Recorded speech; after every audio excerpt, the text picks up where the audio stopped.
always wanted to do the killing part. Is that a dagger I see before me?" muttered Jo, rolling her eyes and clutching at the air, as if she had seen a famous tragedian do. "No, it's the toasting fork, with marsh stew in it instead of the bread.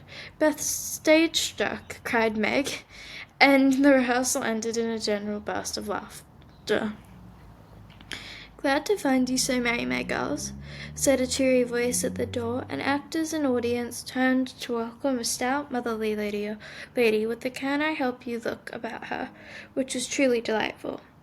She wasn't a particularly handsome person, but mothers are always lovely to their children, and the girls thought the great cloak and unfashionable bonnet covered the most splendid woman in the world. "Well, dearies, how have you got on today? There was so much to do getting the boxes ready to go tomorrow that I didn't come home to dinner. Has anyone called, Beth? How is your cold, Meg? Jo, you look tired to death. Come and kiss me, baby." While making these maternal inquiries, Mrs. March got her wet things off, her hot slippers on, and sitting down in the easy chair, drew Amy to her lap, preparing to enjoy the happiest hour of her busy day. The girls flew about, trying to make things comfortable, each in her own way. Meg arranged the tea table. Jo brought wood and set chairs, dropping, overturning, and clattering everything she touched. Beth trotted to and fro between the parlor and the kitchen, quiet and busy, while Amy gave directions to every one as she sat with her hands folded. As they gathered about the table, Mrs. March said, with a particularly happy face, "I've got a treat for you after supper. A quick, bright smile went around like a streak of sunshine. Beth clapped her hands, regardless of the hot biscuit she held, and Jo tossed up a napkin, crying, "A letter, a letter! 3 cheers for Father!" "Yes, a nice long letter. He is well, and he thinks he shall get through the cold season better than we feared. He sends all sorts of loving wishes for Christmas, and a special message to you girls," said Mrs. March, patting her pocket as if she had got a treasure there. "Hurry up and get done. Don't stop to quirk your little finger and prink over your plate, Amy," cried Jo, choking in her tea and dropping her bread butter side down on the carpet in her haste to get at the treat. Beth ate no more, but crept away to sit in her shadowy corner and brood over the delight to come till the others were ready. "I think it was so splendid in Father to go as a I don't know how to pronounce that word, but it's chaplain, when he was too old to be drafted and not strong enough for a soldier," said Meg warmly. "Don't I wish I could go as a drummer, a vivin, what's its name, or a nurse, so I could be near him and help him," exclaimed Jo with a groan. "It must be very disagreeable to sleep in a tent and eat all sorts of bad-tasting things and drink out of a tin mug," sighed Amy. "When will he come home, Mommy?" asked Beth, with a little quiver in her voice. "Not for many months, dear, unless he is sick. He will stay and do his work faithfully as long as he can, and we won't ask for him back a minute sooner than he can be spared. Now come and hear the letter."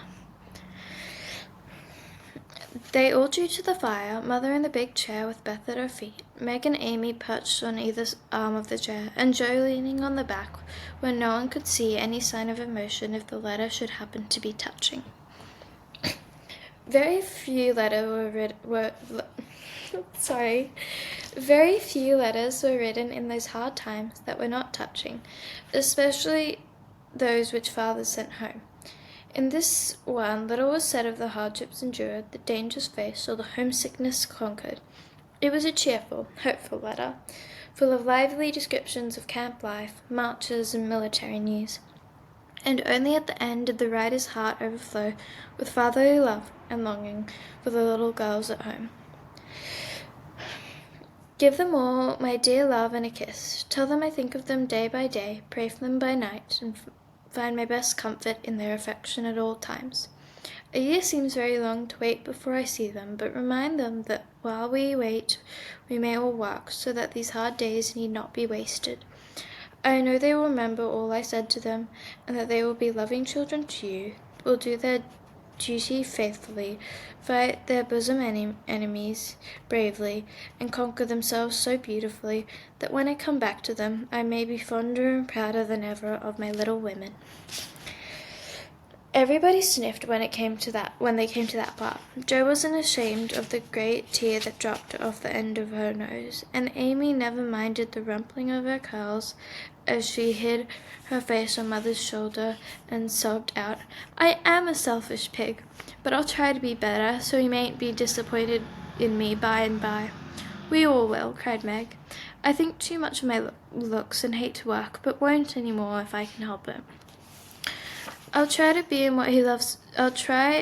what he loves to call me, a little woman, and not be rough and wild, but do my duty here instead of wanting to be somewhere else," said Jo, thinking that keeping her temper at home was a much harder task than facing a rebel or two down south. Beth said nothing, but wiped away her tears with the blue army sock, and began to knit with all her might, losing no time in doing that duty that lay nearest her, while she resolved in her quiet little soul to be all that Father hoped to find her when the year brought round the happy coming home. Mrs. March broke the silence that followed Jo's words by saying in her cheery voice, "Do you remember how you used to play Pilgrim's Progress when you were little things? Nothing delighted you more than to have me tie my piece bags on your backs for burdens, give you hats and sticks and rolls of paper, and let you travel through the house from the cellar, which was the city of destruction, up to the housetop, where you had all the lovely things you could collect to make a celestial city. What fun it was, especially going by the lines, fighting Apollyon, I don't know, and passing through the valley where the hobgoblins were," said Jo. "I like the place where the bundles fell off and tumbled down the stairs," said Meg. "My favourite part was when we came out on the flat roof where our flowers and arbours and pretty things were, and stood and sung for joy up there in the sunshine," said Beth, smiling, as if that pleasant moment had come back to her.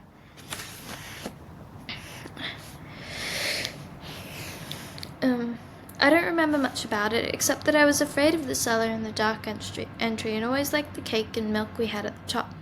If I wasn't too old for such things, I'd rather like to play it over again," said Amy, who began to talk of renouncing childish things at the mature age of 12. "We are never too old for this, my dear, because it is a play we are playing all the time in one way or another." Oh my god, it's freezing. Sorry. Where was I up to? "Our burdens are here, our road is before us, and the longing for goodness and happiness is the guide that leads us through many troubles and mistakes to the peace which is a true celestial city. Now, my little pilgrims, suppose you begin again, not in play, but in earnest, and see how far on you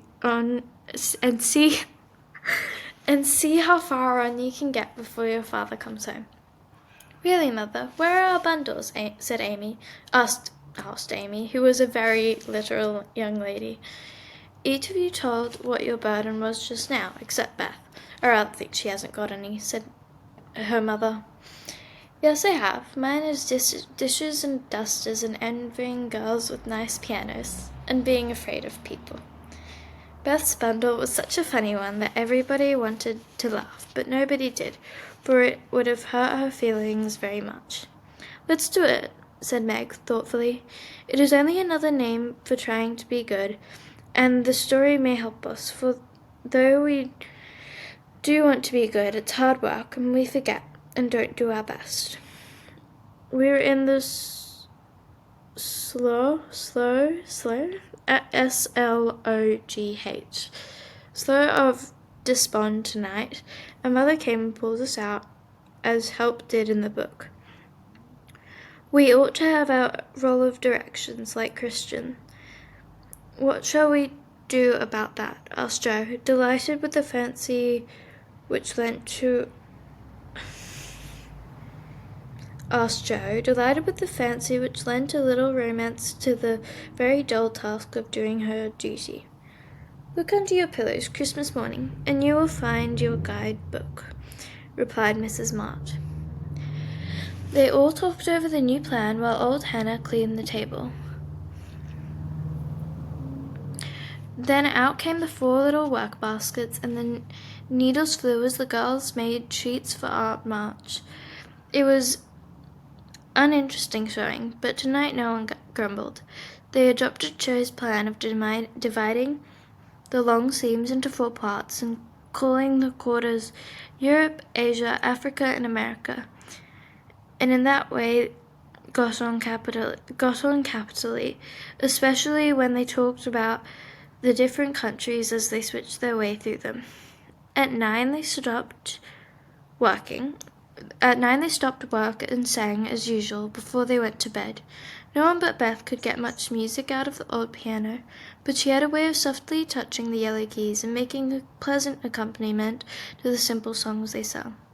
Meg had a voice like a flute, and she and her mother led the little choir. Amy chirped like a cricket, and Jo wandered through the airs at her own sweet will, always coming out at the wrong place with a croak or a quaver that spoilt the most pensive tune. They had always done this from the time they could lisp, crinkle, crinkle, it'll tar. And it had become a household custom, for the mother was a born singer. The first sound in the morning was her voice, as she went about the house singing like a lark, and the last sound at night was the same cheery sound, for the girls never too grew old for that familiar lullaby.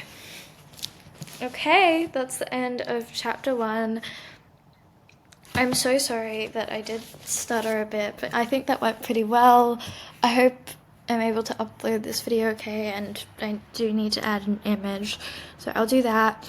Then I'll upload this. But that chapter was good. I'm so sorry that I was kind of shivering the whole time because it is freezing. I don't know why I have my windows open. It's 16 degrees Celsius, obviously, but it feels so much colder, so sorry.